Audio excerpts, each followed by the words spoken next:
LT grade के common subject सामान्य अध्ययन अथवा जनरल स्टडी के आज के अंक में आप सभी लोगों का स्वागत है। पिछले वीडियो में 86 नंबर तक क्वेश्चन हो गए थे। आज के वीडियो में 87 नंबर से शुरू करते हैं। तो 87 नंबर क्वेश्चन है, मौर्य शासक अशोक ने कलिंग पर कब आक्रमण किया था? 4 ऑप्शन आपके सामने दिए गए हैं। सोचिए और बताइए कौन सा ऑप्शन सही होगा। सभी लोग जल्दी से बताएं। मौर्य शासक अशोक ने कलिंग पर कब आक्रमण किया था? ऑप्शन सही होगा इसमें से बी 261 ईसा पूर्व किया था। आपको बता दें कि सम्राट अशोक ने कलिंग पर 261 ईसा पूर्व में आक्रमण किया था और यह आक्रमण उनके राज्याभिषेक के 8वें वर्ष में हुआ था।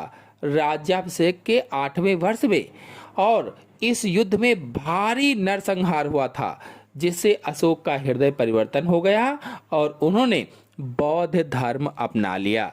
नेक्स्ट क्वेश्चन है, अशोक के शिलालेखों को सर्वप्रथम किसने पढ़ा? 4 ऑप्शन आपके सामने दिए गए हैं और पूछा गया है, अशोक के शिलालेखों को सबसे पहले किसने पढ़ा था? सोचिए और बताइए कि कौन सा ऑप्शन इनमें से सही होगा।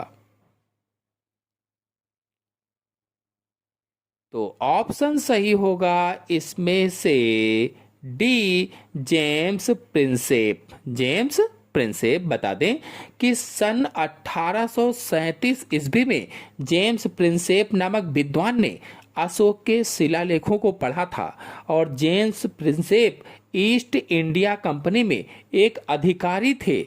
बताते चलें कि अशोक के शिलालेखों की खोज सबसे पहले सन 1750 में फेंथलर ने की थी। फेंथलर ने। नेक्स्ट क्वेश्चन है, अशोक के किस शिलालेख में उसकी कलिंग विजय का वर्णन है? 4 ऑप्शन आपके सामने दिए गए हैं। 9वें, 10वें, 11वें, 13वें। किस शिलालेख में उसकी कलिंग विजय का वर्णन है? सोचिए और बताइए। ऑप्शन सही होगा इसमें से डी, 13वें शिलालेख में। और आपको बताते चलें कि इस शिलालेख में अशोक ने अपने राज्याभिषेक के 8वें वर्ष में कलिंग पर विजय प्राप्त करने का उल्लेख किया था। नेक्स्ट क्वेश्चन है, निम्न में से किस लघु शिलालेख में अशोक का बुद्ध शाक एवं अशोक नाम मिलता है? सोचिए और बताइए कौन सा ऑप्शन सही होगा। 90 नंबर में 4 ऑप्शन आपके सामने दिए गए हैं। ऑप्शन सही होगा इसमें से बी, मस्की। बता दें कि मस्की शिलालेख सम्राट अशोक के सबसे पुराने शिलालेखों में से एक है, जो कर्नाटक में मस्की में पाया गया था। कर्नाटक के मस्की में। और यह ब्राह्मी लिपि और प्राकृत भाषा में लिखा गया है। प्राकृत भाषा में। इस शिलालेख की खोज 1915 में सी वीडन ने की थी। सी वीडन ने। नेक्स्ट क्वेश्चन है, अशोक का कौन सा अभिलेख 2 भाषाओं में प्राप्त होता है? 4 ऑप्शन आपके सामने दिए गए हैं। कौन सा अभिलेख अशोक का ऐसा है जो 2 भाषाओं, ग्रीक और अरामेइक, इन 2 भाषाओं में प्राप्त होता है?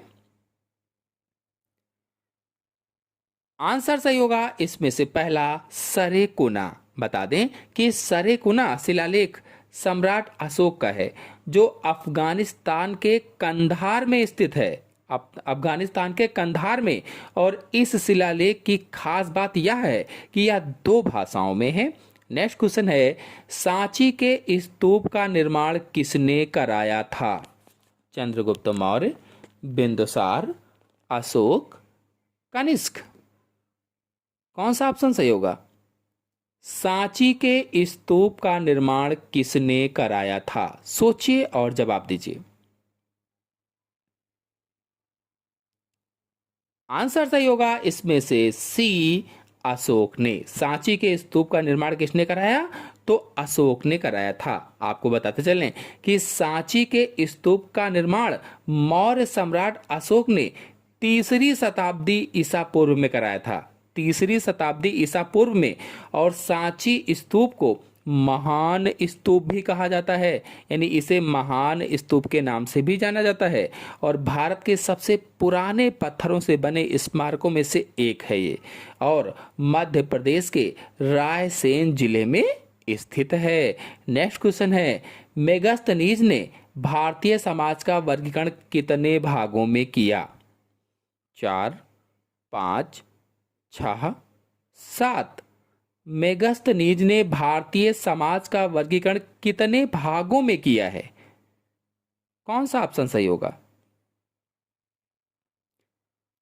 ऑप्शन सही होगा इसमें से डी, 7 भागों में किया है। और आपको जानकारी दे दें कि मेगास्थनीज ने अपनी पुस्तक इंडिका में भारतीय समाज को 7 वर्गों में बांटा है। किस पुस्तक में? इंडिका में भारतीय समाज को 7 वर्गों में बांटा। और वो 7 वर्ग कौन से हैं? पहला है दार्शनिक, दूसरा है कृषक, तीसरा है पशुपालक व शिकारी, चौथा है कारीगर और व्यापारी, पांचवा है सैनिक, छठा निरीक्षक और सातवां सभासद। इस तरह से 7 वर्गों में बांटा था।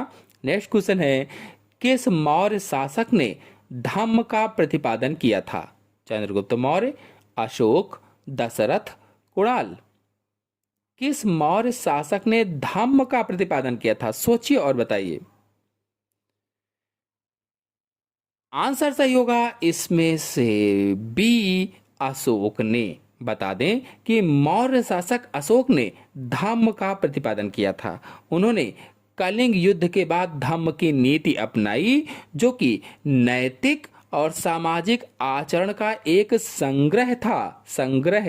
नेक्स्ट क्वेश्चन है, निम्नलिखित में से कौन सा कथन असत्य है? असत्य कथन को बताना है, यानी जो सत्य नहीं है, गलत है, उस कथन का चुनाव करना है। देखिए अच्छी तरीके से और बताइए कि कौन सा ऑप्शन इसमें सही होगा।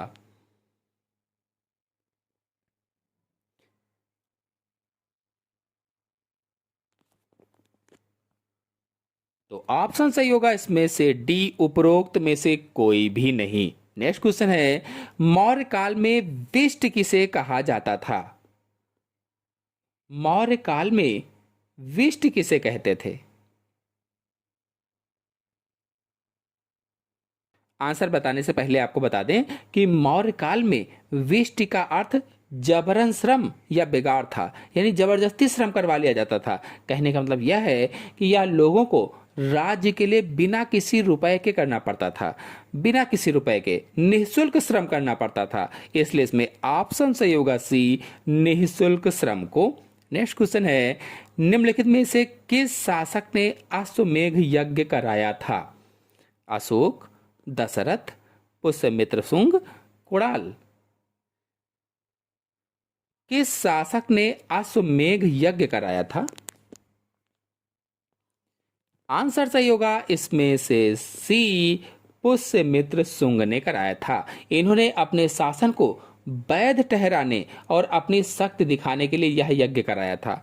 ये राजवंश के संस्थापक थे और इन्होंने मौर्य साम्राज्य के अंतिम शासक बृहद्रथ की हत्या करके सत्ता संभाली थी।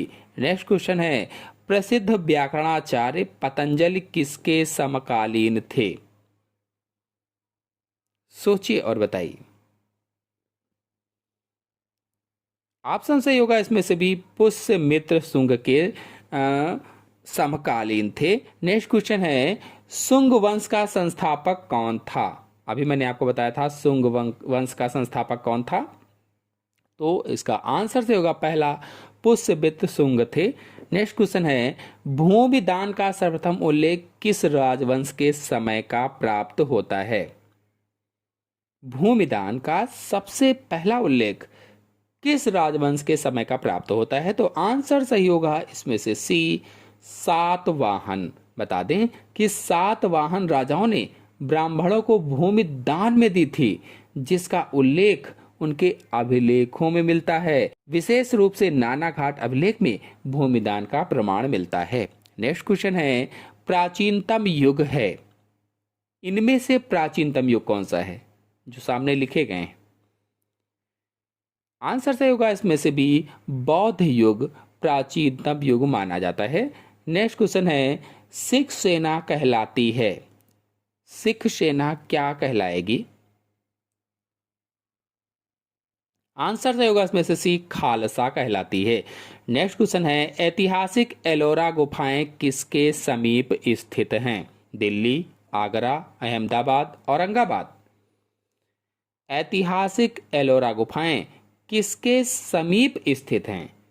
तो आंसर सही होगा इसमें से डी, औरंगाबाद। नेक्स्ट क्वेश्चन है, गुप्त वंश का संस्थापक कौन था? गुप्त वंश का संस्थापक, आंसर सही होगा इसमें से सी, श्री गुप्त थे। यानी गुप्त वंश की स्थापना 3री शताब्दी के अंत में श्री गुप्त ने की थी। नेक्स्ट क्वेश्चन है, गुप्त वंश के किस शासक ने सबसे पहले या सर्वप्रथम महाराजाधिराज की उपाधि धारण की?